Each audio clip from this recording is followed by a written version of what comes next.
प्यारे बच्चों, 11th class chemistry के सेकंड चैप्टर परमाणु की संरचना के इस लेक्चर में आपका स्वागत है। इस लेक्चर में हम परमाणु से संबंधित कुछ महत्वपूर्ण परिभाषाएं पढ़ेंगे। इनमें से प्रमुख परिभाषाएं हैं परमाणु संख्या या परमाणु क्रमांक, द्रव्यमान संख्या, समस्थानिक, समभारिक और समन्यूट्रॉनिक। तो आइए शुरुआत करते हैं। अब देखिए कि परमाणु संख्या, परमाणु क्रमांक को समझने से पहले एक बार हम परमाणु की संरचना पर एक बार फिर से नजर डाल लेते हैं कि ये हमने देखा था कि रदरफोर्ड मॉडल के अनुसार कि परमाणु के केंद्र में क्या होता है, एक नाभिक होता है। क्या होता है? नाभिक होता है। और नाभिक के अंदर क्या होता है? प्रोटॉन और न्यूट्रॉन होते हैं। और रदरफोर्ड के अनुसार इलेक्ट्रॉन जो है बाहर इसके चारों विभिन्न कक्षों में चक्कर लगाते रहते हैं और प्रोटॉनों की संख्या जो है वो इलेक्ट्रॉनों की संख्या के बराबर होती है। तो अब देखिए, इतना जानने के बाद हम जो है आज के लेक्चर की जो परिभाषाएं हैं उनको अच्छी तरह से समझ सकते हैं। तो सबसे पहले देखिए कि परमाणु संख्या या परमाणु क्रमांक, जिसको इंग्लिश में एटॉमिक नंबर कहते हैं, क्या होती है।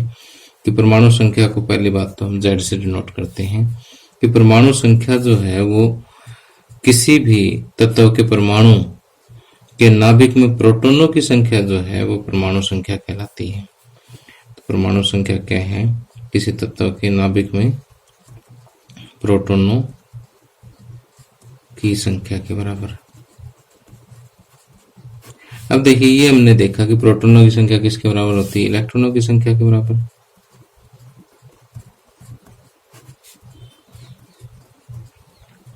तो देखिए कितनी आसान परिभाषा है कि किसी तत्व के नाभिक में उपस्थित प्रोटॉनों की संख्या जो है वो क्या कहलाती है?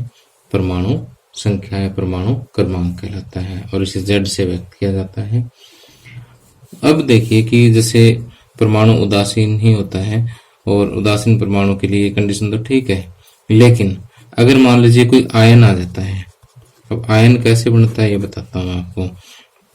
कि जैसे हम सोडियम की बात कर लेते हैं, ठीक, सोडियम का एक उदाहरण ले लेते हैं। अगर सोडियम एटम ने एक इलेक्ट्रॉन छोड़ दिया, एक इलेक्ट्रॉन इसमें से निकल गया तो ये सोडियम पॉजिटिव आयन बना लेगा, क्योंकि ऋण आवेश निकल गया तो इस पर क्या आएगा? धन आवेश आएगा। या फिर इसको थोड़ा सा और आसान भाषा में समझाता हूँ कि सोडियम में के परमाणु में 11 तो प्रोटॉन थे, 11 इलेक्ट्रॉन थे, यानी 11 ही धन आवेश थे, 11 ही ऋण आवेश थे। तो एक इलेक्ट्रॉन निकल गया, एक ऋण वाला चला गया, तो ऋण 10 हो गए और धन कितने हो गए? 11 हो गए। तो कुल मिलाकर के इस पे धन आवेश आ जाएगा, यानी इसमें प्रोटॉन आ जाएंगे 11 और इलेक्ट्रॉन आ जाएंगे 10। ठीक। तो कई बार ये पूछ लिया जाता है कि सोडियम आयन का अगर परमाणु संख्या देखें तो परमाणु संख्या तो वही होगी प्रोटॉनों की संख्या के बराबर। प्रोटॉन तो देखिए आयन का चेंज होगा नहीं, चेंज क्या होगा? सिर्फ इलेक्ट्रॉन। और अगर किसी आयन के अंदर इलेक्ट्रॉनों की संख्या पूछी जाए तो इलेक्ट्रॉनों की संख्या, तो आप समझ ही गए हो कि प्रोटॉनों की संख्या या परमाणु संख्या में से आप क्या करो, इस पर जो आवेश आया है उसको माइनस कर दो। ठीक, जैसे सोडियम का निकलना है तो इलेक्ट्रॉनों की संख्या जो है सोडियम आयन के अंदर क्या होगी कि इसकी जो परमाणु क्रमांक है वो 11 है, आवेश इसके ऊपर प्लस का 1 है, तो 11 में से 1 माइनस होगा, इलेक्ट्रॉनों की संख्या कितनी आ जाएगी? 10 आ जाएगी। इसी तरह से अगर हम क्लोरीन आयन की बात करें, क्लोरीन नेगेटिव आयन एक समझा देता हूँ। तो क्लोरीन क्या करता है कि जैसे क्लोरीन का एटम है, इसमें प्रोटॉनों की संख्या 17 है और इलेक्ट्रॉनों की संख्या भी कितनी है? 17 है। तो ये क्या करता है कि एक इलेक्ट्रॉन ले लेता है। ठीक, एक इलेक्ट्रॉन इसने ले लिया तो ये बन गया क्लोरीन नेगेटिव आयन। क्यों? क्योंकि प्रोटॉन तो इसमें 17 ही रहेंगे और इलेक्ट्रॉन इसने एक ले लिया तो 17 और 1 18। अब पॉजिटिव चार्ज तो 17 और नेगेटिव 18 है, तो इसमें कुल मिलाकर के एक नेगेटिव आ जाता है। ठीक, तो क्लोराइड आयन के अंदर इलेक्ट्रॉनों की संख्या अगर हम देखें तो क्लोरीन का परमाणु क्रमांक 17 माइनस इसके ऊपर आवेश कितना? -1 है। तो 17 माइनस -1 तो 17 प्लस 1 कितना हो गया 18। तो इलेक्ट्रॉनों की संख्या कितनी आ जाएगी 18। तो आयन के केस में थोड़ा सा ध्यान रखना कि इलेक्ट्रॉन जो है वो प्रोटॉन से या परमाणु क्रमांक से अलग होते हैं। ठीक, बाकी उदासीन परमाणु के लिए कोई चक्कर नहीं है, तीनों संख्या आपस में बराबर होती है। अब देखिए कि आगे आता है दूसरी परिभाषा, द्रव्यमान संख्या द्रव्यमान क्रमांक क्या होता है। तो ये भी काफी सिंपल सी परिभाषा है। देखिए कि परमाणु के नाभिक में मैंने आपको क्या बताया, प्रोटॉन और न्यूट्रॉन बताया, और इलेक्ट्रॉन क्या बताया कि इसके चारों ओर विभिन्न कक्षों में चक्कर लगाते हैं। तो प्रोटॉन और न्यूट्रॉन की संख्या जो है कुल मिला के जितनी संख्या होती है वो क्या कहलाती है, द्रव्यमान संख्या। यानी न्यूट्रॉन और प्रोटॉनों की संख्या का योग जो है वो क्या कहलाती है, द्रव्यमान संख्या या द्रव्यमान क्रमांक कहलाता है। और द्रव्यमान क्रमांक को हम ए से डिनोट करते हैं। तो ए बराबर क्या होता है, प्रोटॉनों की संख्या प्लस न्यूट्रॉनों की संख्या।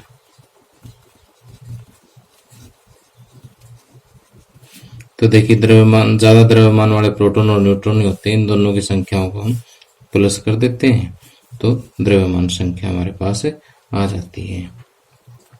तो अब देखिए कि किसी भी परमाणु को हम किस तरह से प्रदर्शित करते हैं कि जैसे मान लेते हैं कि हमारे पास ये कोई एक किसी भी तत्व का एक सिंबल है। ठीक, किसी भी तत्व का एक सिंबल है, एक्स की जगह पे रख सकते हैं अगर हमें रखना हो तो जो परमाणु क्रमांक है या परमाणु संख्या है उसको तो नीचे दिखाते हैं और जो द्रव्यमान संख्या है उसको इस तरह से ऊपर दिखाते हैं। ठीक, अब कुछ केसेस में हम परमाणु क्रमांक यहाँ दिखा देते हैं, द्रव्यमान संख्या ऐसे दिखा देते हैं। चलो एक उदाहरण देके समझाता हूँ।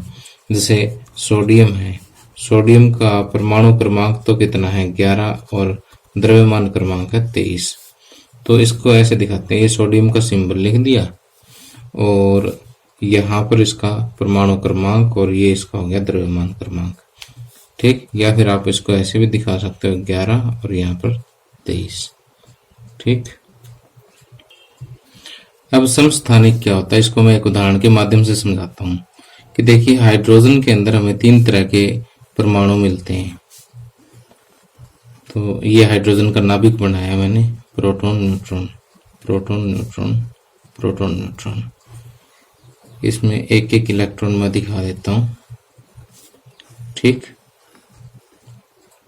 तो देखिए कि बहुत से परमाणु ऐसे मिलते हैं, इसके मोस्टली जो परमाणु होते हैं हाइड्रोजन के अंदर उनमें एक परमाणु होता है, न्यूट्रॉन होता ही नहीं है। ठीक, और कुछ ऐसे होते हैं जिसमें एक प्रोटॉन और न्यूट्रॉन जो है वो भी एक होता है। कुछ ऐसे होते हैं जिनमें प्रोटॉन एक और न्यूट्रॉन 2 होते हैं। ठीक, तो इसको हम लिखते हैं हाइड्रोजन 1 क्योंकि परमाणु क्रमांक 1 और द्रव्यमान क्रमांक भी इसका 1 हो गया। और इसको लिखते हैं हम हाइड्रोजन 1, ये प्रोटॉनों की संख्या 1 है तो द्रव्यमान क्रमांक तो 1 ही रहेगा, और सॉरी परमाणु क्रमांक तो इसका 1 ही रहेगा और द्रव्यमान क्रमांक 1 + 1 कितना हो जाएगा 2। इसी तरह से यहाँ पर देखिए कि प्रोटॉनों की संख्या 1 है तो परमाणु क्रमांक 1 और 1 + 2 द्रव्यमान क्रमांक कितना हो जाएगा 3। तो देखिए कि एक ही तत्व के परमाणु है जिनका परमाणु क्रमांक तो समान है लेकिन द्रव्यमान क्रमांक क्या है, अलग अलग है। तो ये हाइड्रोजन के समस्थानिक कहलाते हैं। तो यहाँ पर हम ये कह सकते हैं कि एक ही तत्व के अलग अलग परमाणु क्या कहेंगे, एक ही तत्व के अलग अलग परमाणु जिनका परमाणु क्रमांक समान होता है, परमाणु क्रमांक समान होता है लेकिन द्रव्यमान क्रमांक अलग अलग होता है।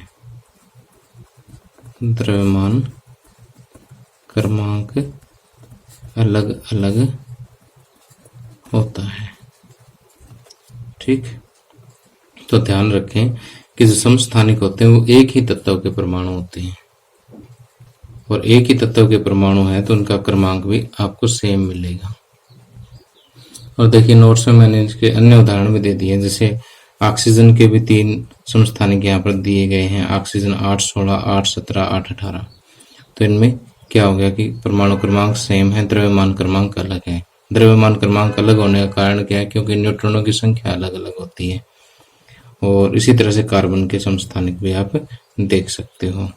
और ये बात जो मैंने बोल के बताई आपको लिख भी दी है कि समस्थानिकों में प्रोटॉनों की संख्या समान होती है, लेकिन नाभिक में उपस्थित न्यूट्रॉनों की संख्या क्या होती है? भिन्न भिन्न होती है।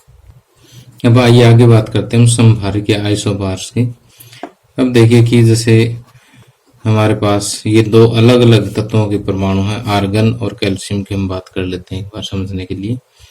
तो आर्गन का परमाणु क्रमांक होता है 18 और कैल्शियम का परमाणु क्रमांक होता है 20। लेकिन इसका अगर द्रव्यमान क्रमांक देखें तो इसका 40 होता है और कैल्शियम का भी 40 होता है। तो देखिए कि यहाँ पर अलग अलग तत्वों के परमाणु जिनका परमाणु क्रमांक अलग अलग है लेकिन द्रव्यमान क्रमांक जो है वो समान है, ऐसे परमाणु जो है क्या कहलाते हैं? समभारिक कहलाते हैं। तो समस्थानिक और समभारिक में अंतर देखिए कि समस्थानिक में तो क्या था कि एक ही तत्व के परमाणु थे जिनका क्रमांक समान लेकिन द्रव्यमान क्रमांक अलग अलग था। तो आप यहाँ पर डेफिनेशन देख सकते हैं कि विभिन्न तत्वों के ऐसे परमाणु जो समान द्रव्यमान संख्या रखते हैं लेकिन परमाणु क्रमांक में अलग अलग होते हैं। तो यहाँ से एक बात तो अंडरस्टूड है ही कि जब ये अलग अलग तत्वों के परमाणु हैं तो इनका परमाणु क्रमांक तो अलग अलग मिलेगा ही, ठीक है। और इनका द्रव्यमान क्रमांक जो है समान है, इसलिए क्या है? आइसोबार्स है, समभारिक है, ठीक। तो यहाँ से ये बात नोट करने वाली है कि इसमें कि इन समभारिक में क्या होता है? इलेक्ट्रॉन, प्रोटॉन, न्यूट्रॉनों की संख्या अलग अलग होती है, लेकिन न्यूट्रॉन तथा प्रोटॉनों की संख्या का जो योग है वो क्या रहता है? समान रहता है, ठीक। और ये लास्ट परिभाषा आती है आइसोटोन्स। ये कहता है कि विभिन्न तत्वों के परमाणु जिसमें न्यूट्रॉनों की संख्या समान रहती है, विभिन्न तत्वों के परमाणु जिसके नाभिक में न्यूट्रॉनों की संख्या क्या हो? समान हो, वो सम न्यूट्रॉनिक कहलाते हैं, आइसोटोन्स कहलाते हैं। जैसे न्यूट्रॉनों की संख्या ज्ञात करनी हो तो ये जो द्रव्यमान संख्या है, द्रव्यमान क्रमांक से परमाणु क्रमांक माइनस कर दो, न्यूट्रॉनों की संख्या निकल जाती है। न्यूट्रॉनों की संख्या अगर हमें ज्ञात करनी हो तो द्रव्यमान संख्या में से परमाणु संख्या माइनस कर दो। जैसे यहाँ कार्बन 6, 14, इसमें अगर ज्ञात करने तो कितने निकला? 8। यहाँ नाइट्रोजन 7, 15 में 15 माइनस 7 8 हो गए। और ऑक्सीजन 8, 16 में 16 माइनस 8, ये भी कितने हो गए? 8। तो यहाँ पर जो मैंने एग्जाम्पल दिए हैं इनमें तीनों में न्यूट्रॉनों की संख्या कितनी है? 8, 8, 8 है। तो इस तरह से विभिन्न तत्वों के परमाणु है, देखिए अलग अलग तत्वों के परमाणु है ना, ये कार्बन का है, ये नाइट्रोजन का है, ये ऑक्सीजन का है। तो भिन्न भिन्न तत्वों के परमाणु जिसमें न्यूट्रॉनों की संख्या क्या हो? समान हो, ऐसे परमाणु जो हो क्या कहलाते हैं? सम न्यूट्रॉनिक कहलाते हैं, समान न्यूट्रॉन वाले कहलाते हैं, ठीक। तो सम न्यूट्रॉनिक के लिए A1 minus Z1 is equal to A2 minus Z2, यानी पहले का परमाणु क्रमांक द्रव्यमान क्रमांक माइनस पहले का परमाणु क्रमांक, दूसरे का द्रव्यमान क्रमांक माइनस दूसरे का परमाणु क्रमांक, इस तरह से ये आपस में बराबर रहते हैं। तो प्यारे बच्चों, इसी के साथ ही लेक्चर समाप्त होता है। मुझे कमेंट करके ज़रूर बताना कि लेक्चर आपको कैसा लगा। पसंद आए तो इसे लाइक, शेयर, सब्सक्राइब कर दे। Thank you, have a nice day.